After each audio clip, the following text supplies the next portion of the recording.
Good morning guys, welcome back to my YouTube channel. उम्मीद करते हैं आपसे बहुत ही अच्छे होंगे। मैं अभी एकदम मस्त हूँ। करते हैं नए दिन से नए व्लॉग की नई स्टार्टिंग। अभी फ़िलहाल बज रहे हैं सुबह के 10 साढ़े 10 हो गए, 11 बजने वाले हैं। और 11 बजे से मैं अपना व्लॉग स्टार्ट कर रही हूँ। और फिलहाल आज का मौसम तो काफ़ी सही है, मतलब धूप आ रही। एक बात बताऊँ आप सभी को, यहाँ ना धूप भी सहन नहीं होती है और बारिश भी सहन नहीं होती। कल शाम को मैं घास के लिए गई थी वहाँ ऊपर, अगर आपको वहाँ दिख रहा होगा पॉली हाउस जैसा, वहाँ मैं घास के लिए गई थी पहली बार। कल तो मैं सरल में गई थी पहली बार, और जैसे मैंने खेत में पैर रखा ना, इतनी बारिश आई, इतनी मोटी तड़ इतनी मोटी बारिश आई। तो मेरी किस्मत ही ख़राब है। पहली बार तो मैं काफ़ी दिन के बाद मैं वहाँ पे गई सरल में, तो बारिश आना स्टार्ट हो गई। मेरे किस्मत में तो सुख लिखा ही नहीं है, भगवान ने पता नहीं क्यों नहीं लिखा है। इतनी तेज़ बारिश आई, इतनी तेज़ बारिश, मैं उसी टाइम भीग गई। फिर रास्ता भी इतना फिसलन वाला हो गया था, फिर मेरे को बहुत डर भी लग रहा था कि मैं कैसे जाऊँ। और एक तो आजकल देखो ना, खेतों में कितनी घास हो रही है, पैर रखने के लिए जगह नहीं होती, और फिर सांप वगैरह उनका अलग डर रहता है। ऊपर से बारिश इतनी हो रही थी और रास्ता भी नहीं है वहाँ ऊपर चढ़ने के लिए, ऐसे चढ़ना पड़ता है। तो मिट्टी जब गीली होती है ना, तो ऐसे फिसलन वाली हो जाती, तो ऐसा ही हो रहा था। तो मेरे को बहुत ज़्यादा डर लग रहा था कि मैं कैसे जाऊँ। ऊपर से पता घास जब भीग जाता है ना, तो गीला हो जाता है। तो गीला घास जो होता है ना, तो वो ज़्यादा भारी होता है। तो गीला घास ज़्यादा भारी होता है। तो मैं खुद अकेली थी वहाँ, कोई था भी नहीं फिर मेरे पास उठाने वाला। तो मैंने खुद ही जोर लगा के उठाया, फिर दोबारा नीचे फेंका। जब मैं रास्ते से नहीं उतर पाई नीचे, फिर दोबारा मैंने नीचे फेंका। बहुत ज़्यादा दिक्कत थी मुझे कल। और उसके बाद तुम्हें पता है, आज देखो धूप सी लग गई। अभी तो फ़िलहाल मौसम दोबारा ख़राब हो गया, मतलब काले काले बादल आ गए ना चारों तरफ। पर सुबह में एकदम से इतनी चटाकेदार धूप लगी ना कि मेरी आंखें ही नहीं खुलती धूप में, सच बताऊँ तो। एक बात ये भी है कि ना धूप सहन हो रही है ना बारिश सहन हो रही, तो करे क्या। ऐसे ही मौसम ठीक है यार। काफ़ी दिनों के बाद ना आज तेज़ धूप आई। तो यहाँ पे देखो, उन्होंने अपना गद्दा भी सुखाने के लिए रखा है। मैंने भी अपने बिस्तर के चादर वगैरह सब नीचे धुल डाल के सब सुखाने के लिए रखे हुए हैं, क्योंकि आज सुबह काफ़ी धूप लगी थी ना, चटाक सी वाली, जैसे जून के महीने का धूप नहीं लगता, वैसी ही धूप लगा था। और मैंने भी अपने सारे कपड़े वगैरह सब सुखाने के लिए रखे हैं। देखो ये सब धो धा के सुखाने के लिए रखे। और मेरी तबीयत में बिल्कुल सुधार नहीं हो रहा, बिल्कुल मेरी तबीयत ठीक नहीं हो रही, पता नहीं क्या हो रहा। बुखार से चढ़ने लगे। अभी फ़िलहाल घर में कोई नहीं है, मेरी सास जंगल जा रही है लकड़ियों के लिए, और मुझे गौशाला में थोड़ा काम है। वहाँ हमारी एक भैंस है, तो उसको घास देना है। तो पहले मैं गौशाला चलती हूँ, उसको घास वास देती हूँ। उसके बाद 11 तो बज ही गए, उसके बाद 11:30 बज जाएंगे जब तक मैं वहाँ से आती हूँ।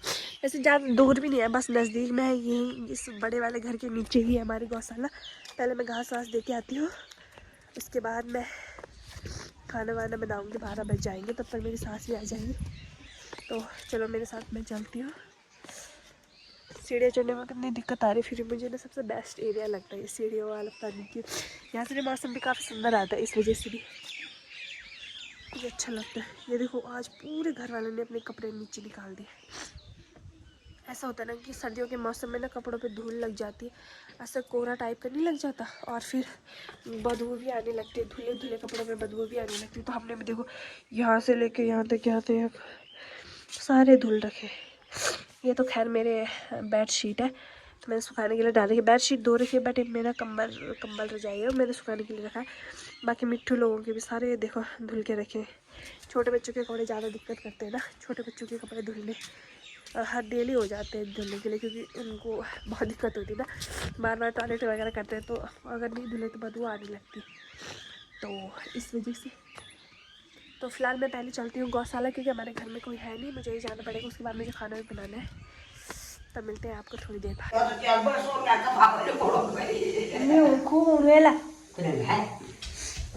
सवाल खींची वो के बोल मेरे को या कौन की बनोड़ा मीठो को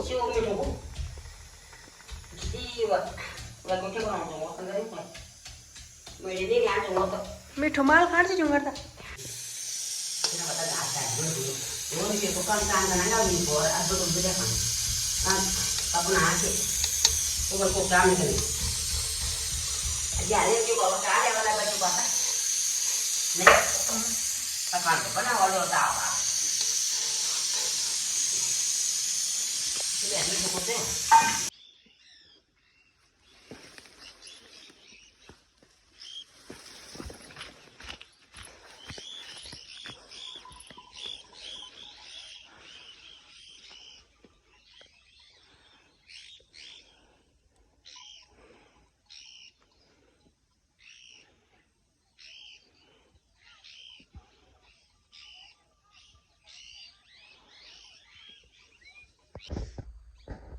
तो अभी बजे हैं फ़िलहाल शाम के 5 बज गए हैं और 5 बजे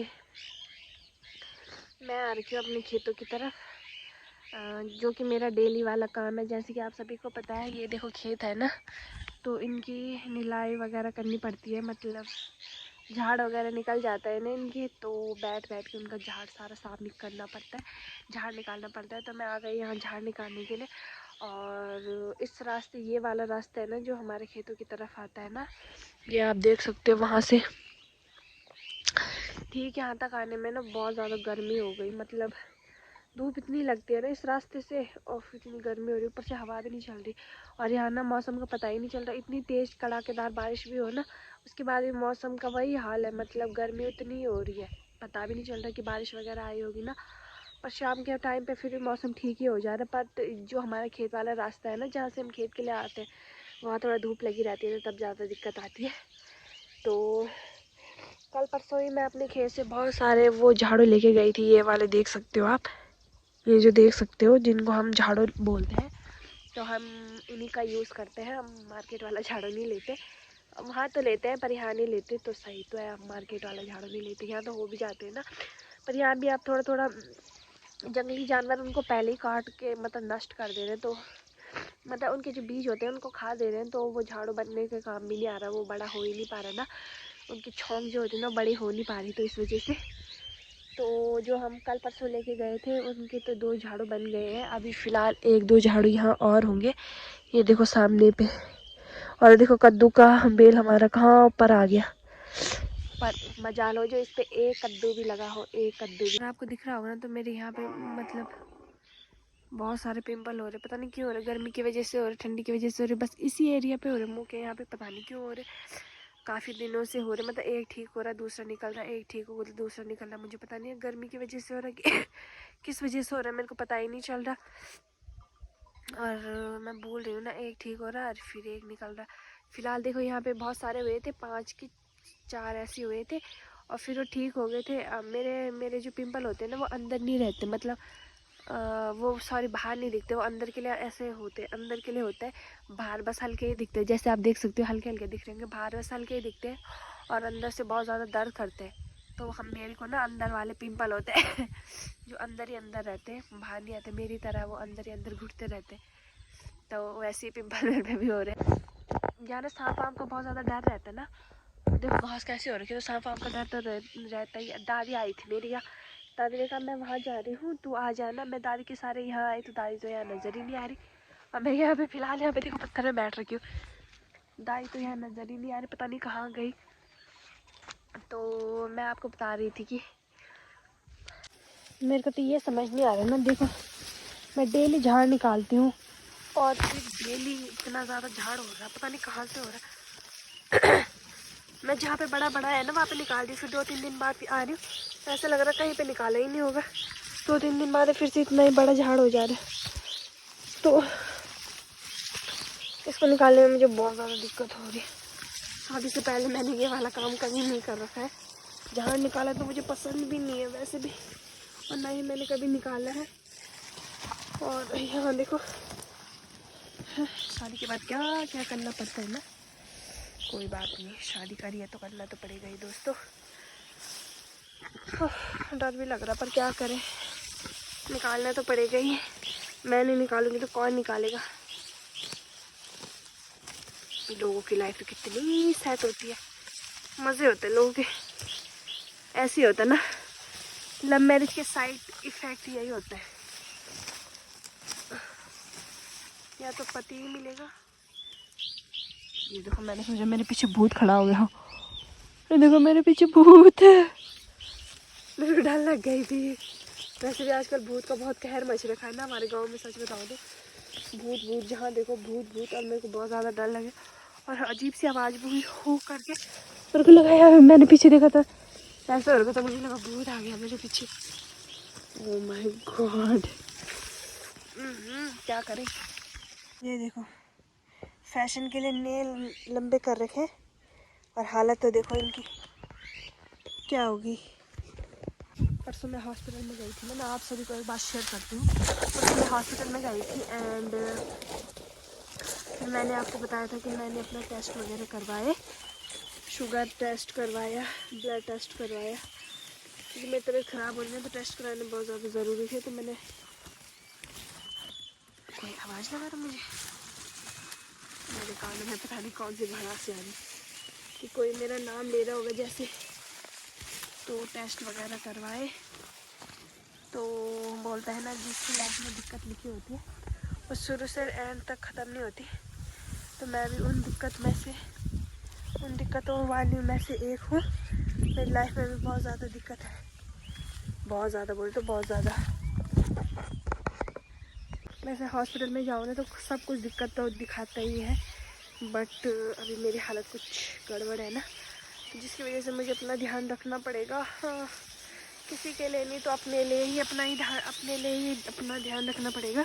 तो मैंने ब्लड टेस्ट वगैरह करवाए थे, तो शुगर तो नॉर्मल ही आ रखा था, पर ब्लड टेस्ट भी नॉर्मल ही था, बट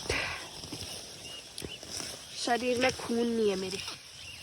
अब बोलो तो खून नहीं है तो मैं क्या खाऊं? आप ही बताओ, सारे दुख तकलीफ मेरी लाइफ में लिखे थे। अब मैं, खून नहीं है तो मैं क्या करूं? मैं कहाँ से अपने शरीर में खून चढ़ाऊं? आप ही लोग बताओ। अब खून नहीं है, मेरे को तो ये समझ नहीं आ रहा। अभी मेरी इस उम्र में मेरे शरीर में खून नहीं है, तो आने वाले 60-70 साल में तो मेरे क्या ही हाल होंगे, तब होंगे मेरे शरीर में खून। पता नहीं, आप लोग कोई सजेशन बताओ कि मैं क्या खाऊं जिससे मेरे शरीर में खून हो जाए और मेरी हेल्थ ठीक हो जाए। हेल्थ नहीं, मतलब प्रॉब्लम ठीक हो जाए। ये देखो, ऐसे लग रहा है मैं बंजर खेतों में आ रखी होंगी। जिससे मेरा हेल्थ भी ठीक हो जाए। हेल्थ तो ठीक ही है, पर जो कमी है वो पूरी हो जाए, क्योंकि खून नहीं है शरीर में। तो अगर खून ही नहीं है जितनी हमें चाहिए होगी, उतनी खून नहीं है, तो हम कर भी क्या सकते हैं। मैं तो सोच रही हूँ कि ऐसा करना भी क्या है। मेरे को खुद ही समझ नहीं आ रहा कि मैं मेरे शरीर में कहाँ से खून की कमी हो गई। ऊपर से मेरा खून तुम्हें पता है ओ पॉजिटिव है, उसका मिलना बहुत ही ज़्यादा नामुमकिन रहता है, मुश्किल सा रहता है उसका मिलना। ओ पॉजिटिव का मैंने सुना है, तो मेरा खून भी ओ पॉजिटिव है और खून भी ओ पॉजिटिव है और हाल भी ऐसे ही है। खून पहले ही नहीं है, ऊपर से खून भी ऐसी है मेरी कि जिसका कोई और मैचिंग वाला बहुत कम मिलता। तो मैंने आपको अपनी रिपोर्ट के बारे में बता दी कि मेरी ये हाल हो रखी, ऐसे ऐसे दिन हो रखे। तो आप लोगों से निवेदन है, कभी मुझे खून की ज़रूरत पड़े तो आप लोग मुझे खून दे देना। अपना खून जिसका ओ पॉजिटिव हो वो कमेंट कर देना और मेरे को खून देने आ जाना। हाँ, मैं क्या करूँ दोस्तों, आप बताओ। कमेंट सेक्शन ऑन है, आप वहाँ कमेंट करके बताओ कि मैं क्या करूँ। अपना दुख आप लोगों के साथ शेयर कर रही हूँ, बाकी मैं किसके साथ शेयर करूँ अपना दुख, मेरे को समझ नहीं आ रहा। अपना दुख मैं आप लोगों के साथ शेयर कर रही हूँ और मुझे उम्मीद है कि आप लोग मेरे दुख समझोगे और उसका इलाज ढूंढोगे जल्द से जल्द। और मैं कौन से फ्रूट या कौन सी ऐसी चीज़ खाऊँ जिससे मेरे खून में थोड़ा सुधार आ जाए, वो थोड़ा बढ़ जाए, उसका भी कमेंट सेक्शन में कमेंट कर देना कि ये करो। साइड देखो, हमारी ये जो धान है ना, धान ही बोलते हैं ना, सट्टी बोलते हैं इसे, धान, वो कम है यार। झाड़ भी यहाँ कम ही हो रखा है। यहाँ पे देखो अखरोट के पेड़ में कितने भयंकर अखरोट लगे। मेरे तो वो मन कर रहा ना, अखरोट खाने का, पर किसी और के पेड़ से मैं चुरा नहीं सकती ना, कोई और देखेगा मुझे तो बोलेगा कितनी चोर है उसकी बीवी, तो मैं चुरा नहीं सकती। फिलहाल यहाँ झाड़ नहीं है तो मैं यहाँ से चली जाती हूँ, दूसरी साइड जहाँ झाड़ होगा वहाँ निकालूंगी। यहाँ पे हो रखा थोड़ा, पहले इसको निकाल लेती हूँ।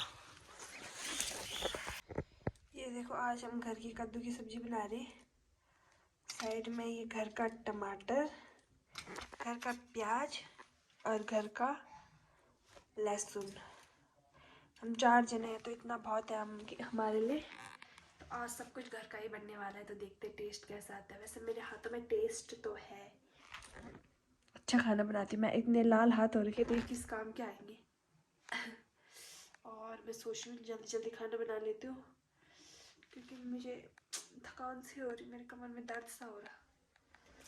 तो मैं सोच रही हूँ जल्दी जल्दी खाना बना लेती हूँ, उसके बाद खाना खाते हैं, उसके बाद रेस्ट करते सो जाते हैं। मुझे थकान सी हो रही ना, अजीब सा हो रहा शरीर, जैसे जान ही नहीं बची होगी। क्या करें, किसको बताएं, क्या करें, कोई है भी नहीं जिसको मैं बता पाऊँ कि मुझे ऐसी ऐसी दिक्कत हो रही। अपना दुख अपना ही होता है, उसे खुशियाँ सब में बांटनी चाहिए, दुख अकेले ही, गम अकेले ही सहना चाहिए। मैंने ये सब सुना है, खुशियाँ सब में बांटो पर गम अकेले ही सहो। तो फिलहाल आज के लिए इतना ही, मिलते हैं नेक्स्ट व्लॉग में। तब तक के लिए बाय गाइस। ऐसे ही मेरे साथ कनेक्टेड रहे और खुश रहे, हैप्पी रहे। मेरी खुशी में मेरे साथ रहे, दुख में मैं अपने आप झेल लूँगी अपना। ओके।